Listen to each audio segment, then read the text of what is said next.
know, my former employer, the Red Sox, are in Detroit, and they were having way too much fun after an almost 3-hour rain delay. So let's get to those moving pictures that we call highlights. But look what we found first. We got Rick Porcello. He is on the mound for the Red Sox, and former skipper Jim Leland. I'm calling it right now. Our assistant news director, Will Frederick, will look like this in 20 years. But let's go top of the second, and we've got Mookie Betts at the plate going yard. 2 runners, they tag home plates. Betts himself, he's just safe at second, and I knew his cousin Duchess Meghan Markle is just proud of him because success just runs through that family. Sox are up 4-0, excuse me. At the bottom of the 4th, though, the Tigers, they finally make it on board with this home run, answering a lot of people's prayers, and they will continue to score because at the bottom of the 6th, score now 7-5. Well, Red Sox, but now things get just way too much fun out here because look what happens. They keep going up. The Tigers within 1 run of tying the game, but you know what? They are still trailing at this time. The last time I checked what was going on with them, it was 8-6 in the middle of the 8th inning, but they're excited. You got to look at that kid. I'm excited as he is, and I'm so excited to tell you about this next story that I've got with this kid coming up in Marshall. Look at him right here. He is a stud. He not only dominated on the field, his name is Ricky Nye, he also graduated top of his class. This kid here, I can't stop saying stellar things about him, but you know what? He was telling me that he helped his team win back-to-back championships, and now he's getting ready to go play in college, and he's saying that it's all possible because of the support of one woman that means so much to him. I can't think of anything else when I'm out here. It's just focus. For 18-year-old Ricky Nye, baseball season never ends.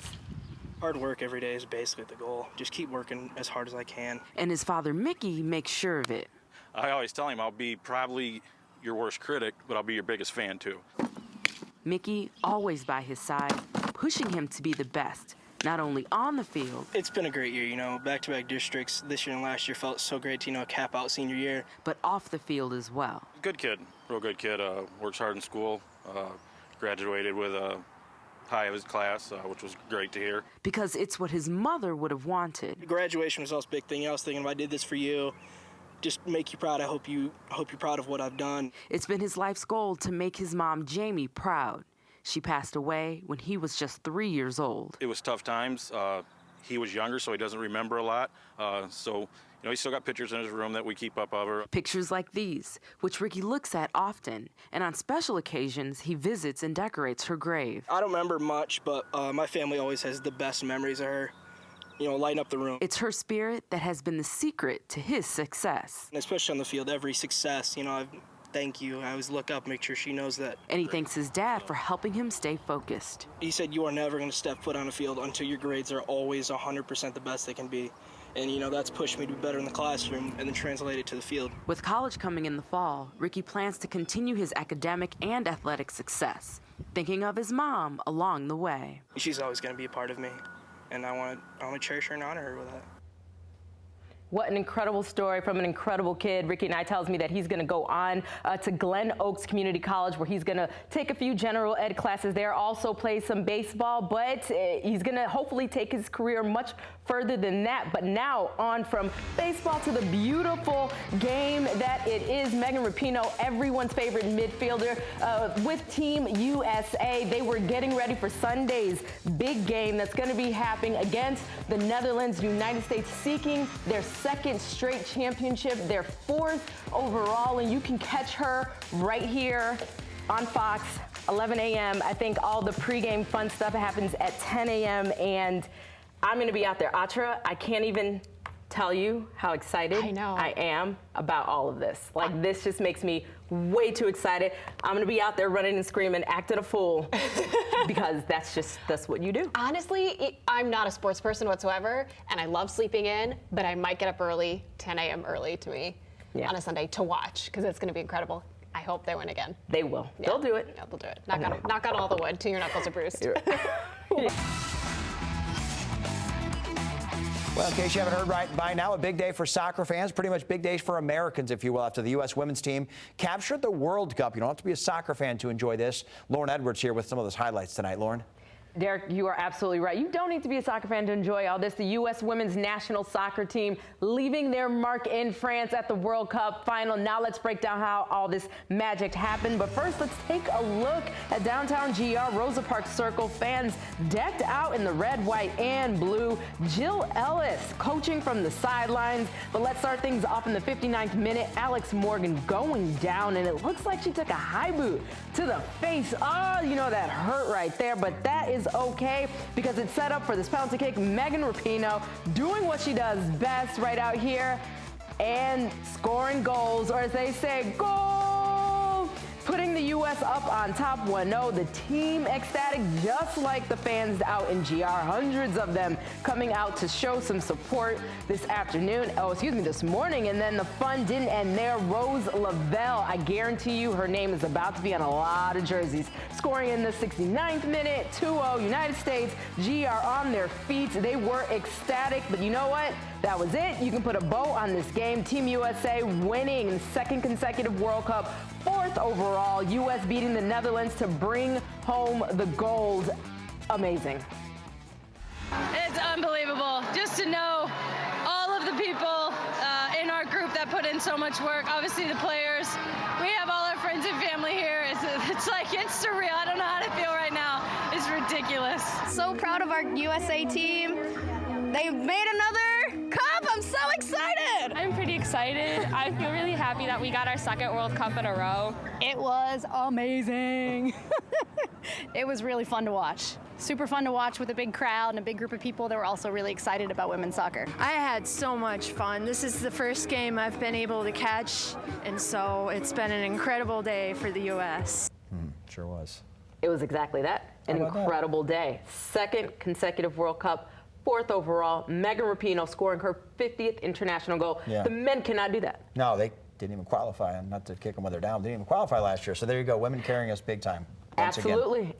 Now, yesterday I introduced everyone to one All-Star who said that his mom was the secret behind his accomplishments. But tonight, I'm so excited to introduce you guys to another athlete. Her name is Lauren Essman, and she's a rising softball star. And her drive to be the absolute best comes from her biggest fan. 18-year-old Lauren Essman feeling most at home on the pitcher's mound. Oh, love it so much. It's pretty much my life. I don't really do anything else but softball. A sport she's loved since she was little. Her sister always there to help. My sister caught me pretty much my whole life, starting when I was 9. She was, like 6, and she got behind the plate and was catching. Helping Lauren grow as a player, even during high school at Gull Lake.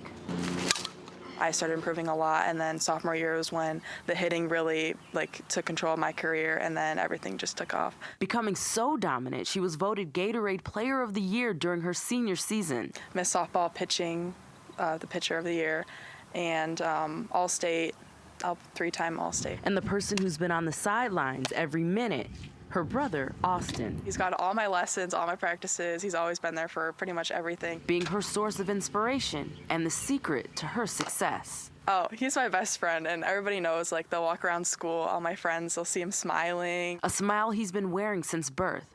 Born with cerebral palsy, his spirit always reminding her that anything is possible. It's just crazy to see what he has to deal with, and if he can deal with learning how to walk each day, I think I should be able to do whatever I can in life.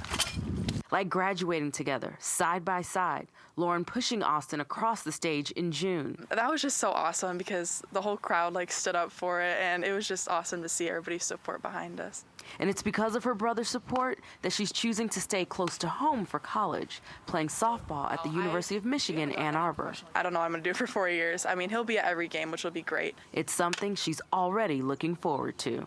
Oh, he's just so awesome. If people can't see it, then I don't know what to tell you because he's the best.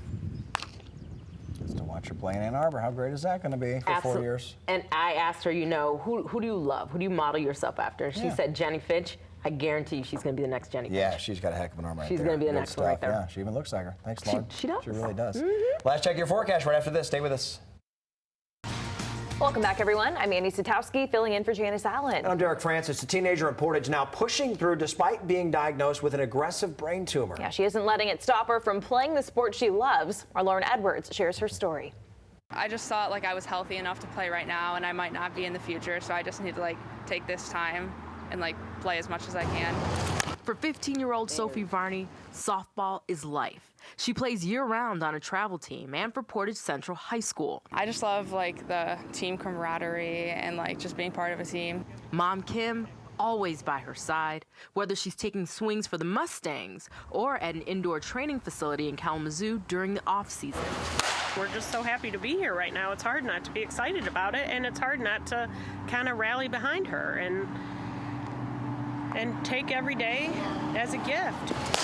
Sophie agrees. Every at-bat, every swing, every hit is a gift, considering she was diagnosed with an aggressive brain tumor in December 2018.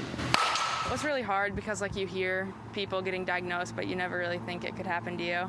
And she knew something was off when she started seeing double during practice last fall. When her travel coach saw her tilting her head a little bit to overcompensate the double vision, led us to the early diagnosis. 4 days before Christmas, Sophie was diagnosed with diffuse intrinsic pontine glioma, or DIPG.